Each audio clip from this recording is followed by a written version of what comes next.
In the last few years, the Mohammedan Muslims have been asserting their religious right to have their women wear the hijab in the Western democracies. Is it really required in their religion? Like all the answers and statements that I give in this series, no matter how unbelievable or even offensive they may sound, are nonetheless based entirely upon the Arabic language of the Qur'an and of the Hadiths with all the corresponding references. The Arabic word hijab is sometimes translated as veil, but it can also signify anything that prevents something from being seen, such as a screen, a curtain, a wall, or even a hymen. The root of the verb is hajaba, meaning to hide.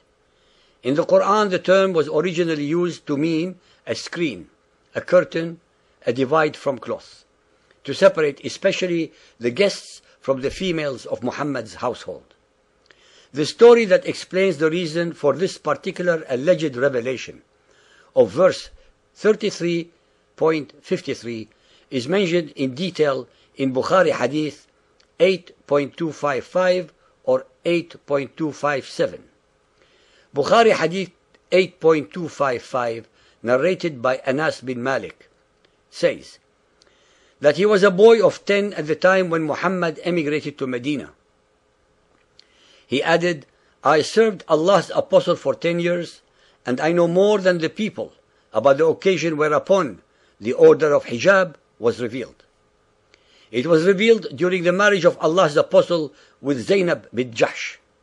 In the morning, the Prophet was the bridegroom of her, and he invited the people, who took their meals and went away.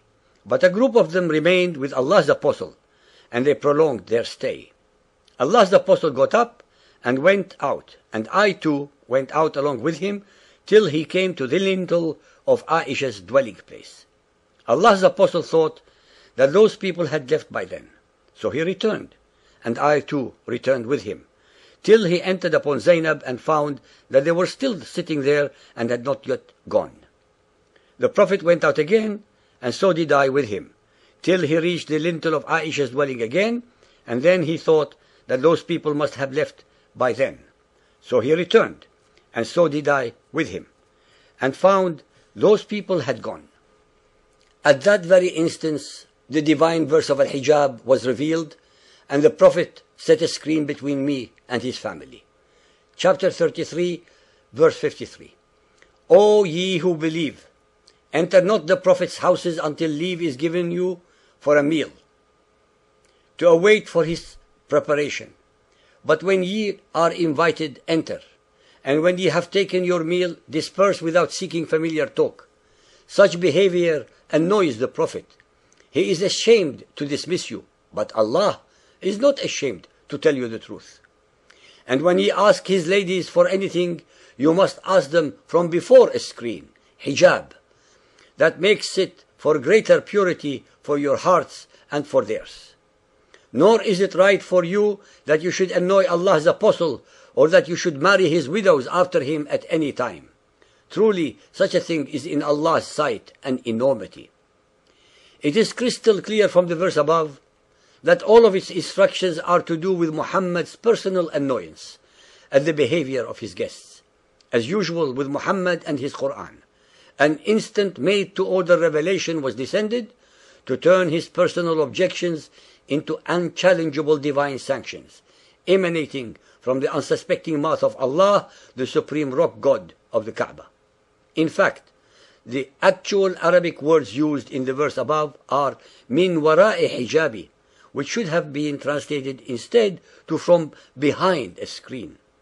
By no stretch of the imagination can any intelligent being construe that the verse implies or means to cover the body of the female believer with any special clothing. All it instructs is that there should be a separation between the guest's area of the home of the believers from the private areas. While the idea of the hijab was to create an atmosphere of modesty vis-à-vis the females of the believers, the male Muhammadan exegetes created an incredible set of lies to control women in body, in mind, and in soul, thus making them totally subservient to their will.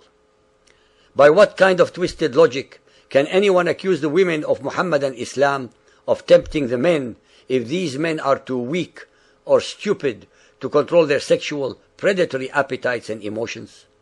Using exactly the same perverted logic, one can also accuse Muhammadan men of tempting women and have them wear the hijab instead, especially since the Qur'an instructs both the men and women believers to be chaste and modest.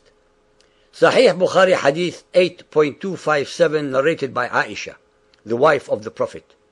Umar ibn al-Khattab used to say to Allah's Apostle, "Let your wives be veiled," but he did not do so.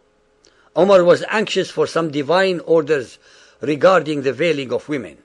So Allah revealed the verse of the veiling, al-hijab.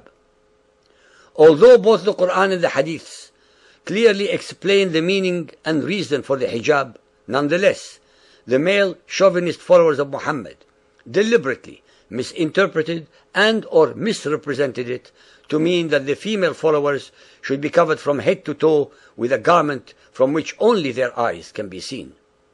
This is a method to control Muhammadan Muslim women physically, intellectually and spiritually, so as to have them totally subservient to the will of the men as if they were domesticated animals. They want to cover the female followers of Muhammad, hundreds of millions of God's human creations, as if they are an offense to the Almighty. Al-Hajj Maulana Falzul Karim in Mishkat al-Masabih, Volume 2, page 692 says, "A woman is like a private part. When she goes out, the devil casts a glance at her."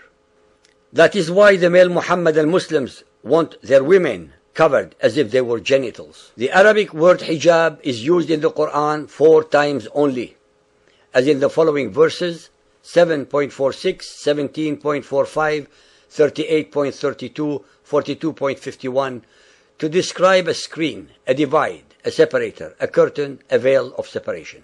In none of them is the word associated with any kind of dress or costume covering the whole body of anyone or anything. What is being enforced upon the Europeans and other democracies today is a politicized form of hijab, so that slowly but surely more and more Sharia-based rules are insinuated into the consciousness of our democracies, acting as a slow poisoning of our values. The hijab is not in the Quran or in the Hadiths as a total covering of the women of Muhammadan Islam, and no Muhammadan Muslim can prove otherwise. Muhammadan Muslims depend entirely upon the ignorance of a humanity in general regarding the Arabic language and the actual meaning of the Quranic verses to fool, to deceive, and to misinform them, so that they can insinuate their agenda into our consciousness and undermine our democracies.